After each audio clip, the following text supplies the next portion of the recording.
Hi, and welcome to our second episode of the Digging Delaware series, brought to you by the Archaeological Society of Delaware. Here, I'll be speaking with local archaeologists about their experiences and how they got into archaeology. My name is Curtis McCoy, and I'm the current president of the Archaeological Society of Delaware. Today, I'm speaking with longtime Delaware archaeologist Dan Griffith. So welcome, Dan. Why don't you start us off with a little background on who you are? Thank you, Curtis. Thank you for the opportunity to share some insights and some background in Delaware archaeology.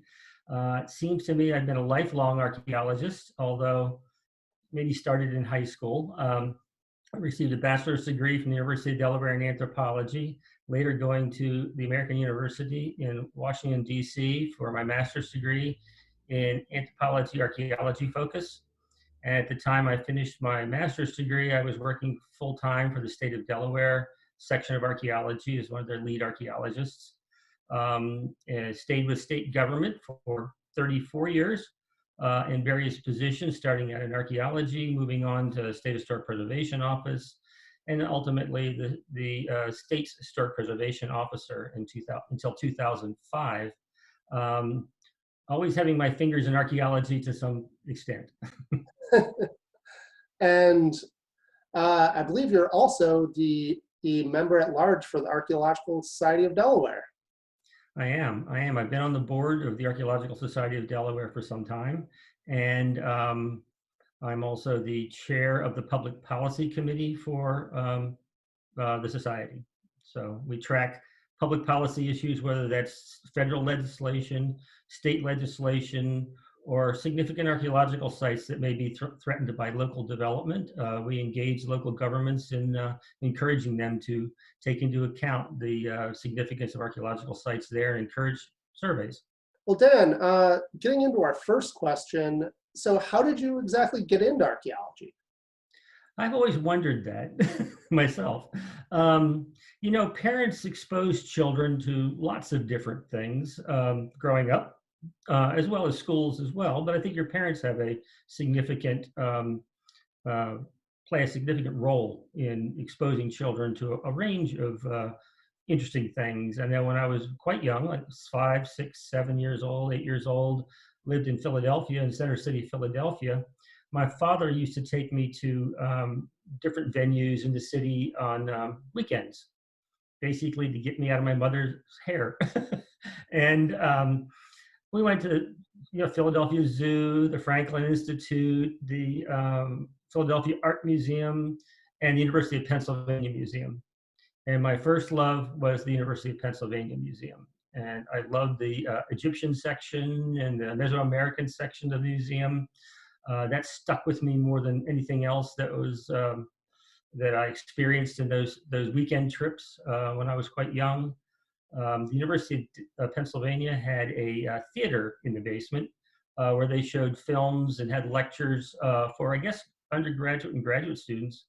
When I was there, I was like 7 years old, 8 years old, sitting in there with them, listening to anthropology films about Australian Aborigines, and it just stuck. Going off of that a little bit, in a minute or less, what's some of your current research? Current research it's been ongoing research, British colonial site in southern Delaware in Sussex County known as Avery's Rest. Part of the excavation there, we discovered 11 unmarked human burials. And then over the course of a year or so, put together resources, including a great team under Dr. Doug Owsley from the Smithsonian Institution to recover the burials and begin analysis. One of the key questions that I'm focusing on right now is really trying to determine from archaeology point of view and also from a documentary history point of view exactly when those burials were interred. They were unmarked, or we don't know who they are. And part of the challenge of determining that is to determine when they were buried.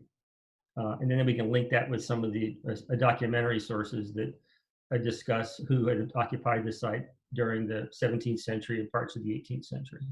Well, our third question for you today is, with the wild world of archaeology, what's one of your best or worst, most memorable field stories?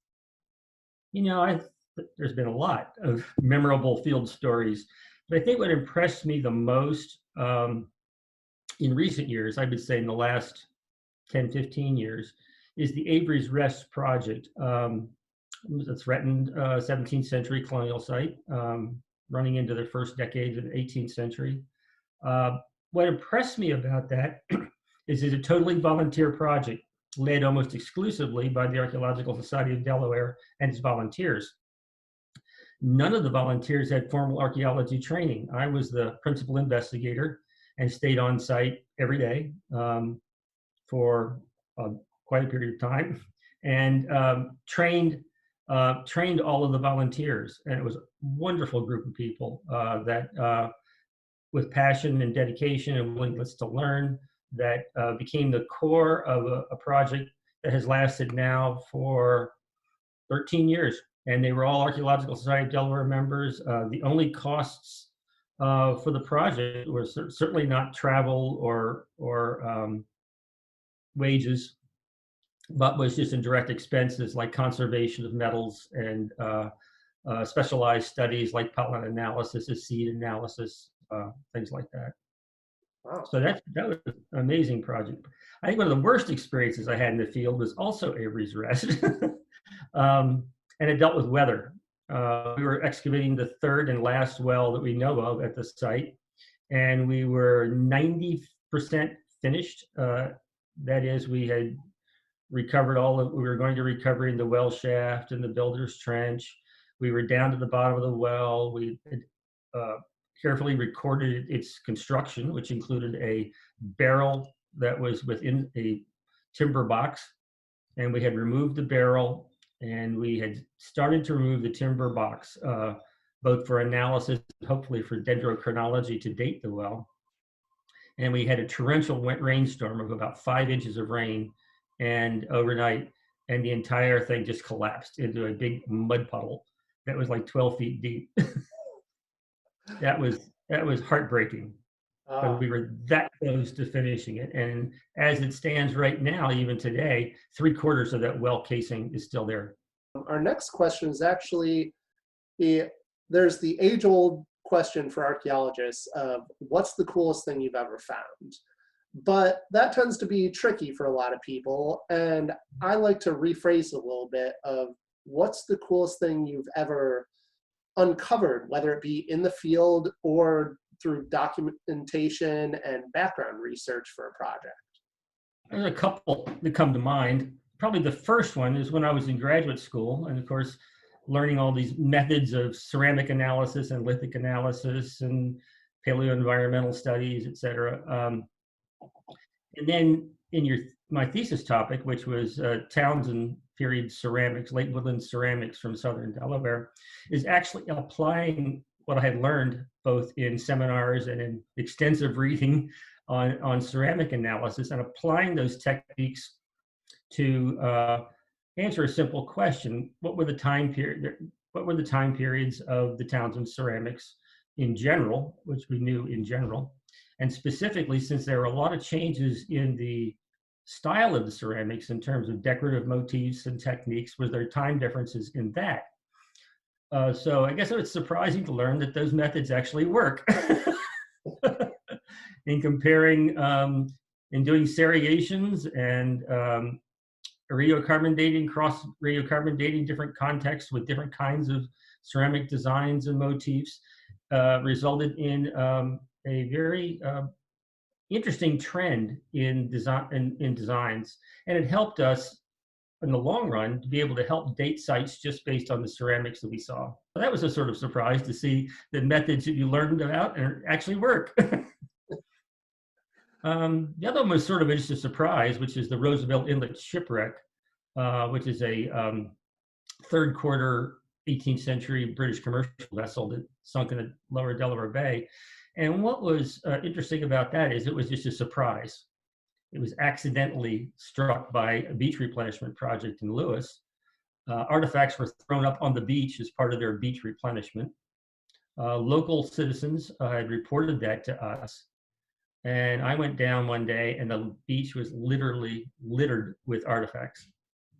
Over the course from that first day to about a year and a half later, were able to put together a team to analyze what had come up on the beach, and also bring underwater archaeologists to the project and identify where offshore they had come from and to what extent the ship was damaged, and then recover as much as possible from the remaining part of the ship. So that was more of a surprise than anything else. And that was about 2 years of my life. Wow, that's pretty amazing. Mhm. But Yeah, it was a site that no one knew existed until it just popped up in your face. And that's also a great project in terms of volunteers too, because when we started that project, it was just me and I think one other person we hired in the lab, but hundreds of people literally had found artifacts on the beach. And I was being pressured by some archaeologists outside of Delaware, not in Delaware, but just in general, that close down the beach, arrest people who are stealing stuff from the beach. I was like, no, no, no, no, we're not gonna start a project going into Lewis by arresting half the town. Not that we even had authority to do that, but so we just put a sign up on the beach that says, if you find anything on the beach, this is what we think it is. Can you please take them to the local Aswanandale Museum? And we'd be glad to either record what you have or accept donations. Well, nearly 200 people donated artifacts. And we recorded every donor's name. They got a unique catalog number. We knew exactly who donated what and when. And it became a baseline for probably a world-class collection on 18th century British commerce. well, our last question for you tonight is, how are you staying sane during COVID-19, during quarantine? I'm not. No, actually, during the cooler parts of the cooler days of when first we were quarantined, a lot of inside projects, sorting out all my library, donating a number of books to the local county library in Kent County, rearranging those shelves and make them more of an exhibit as well as a reference. And then since then, a lot of yard work. So archaeologists have to be in the dirt. So I did a lot of mulching, a lot of pruning, beginning mowing, and then today just finished my first phase of vegetable planting. And I've got supplies I will have plenty of food in a couple of months. Well, it sounds like COVID-19 can't even keep archaeologists out of the dirt right now. So Absolutely not. No, I even had to take a shower before this interview.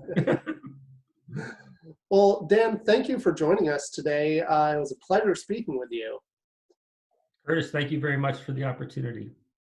Well, thank you everyone for tuning in, and catch us next time on our next episode. Thanks.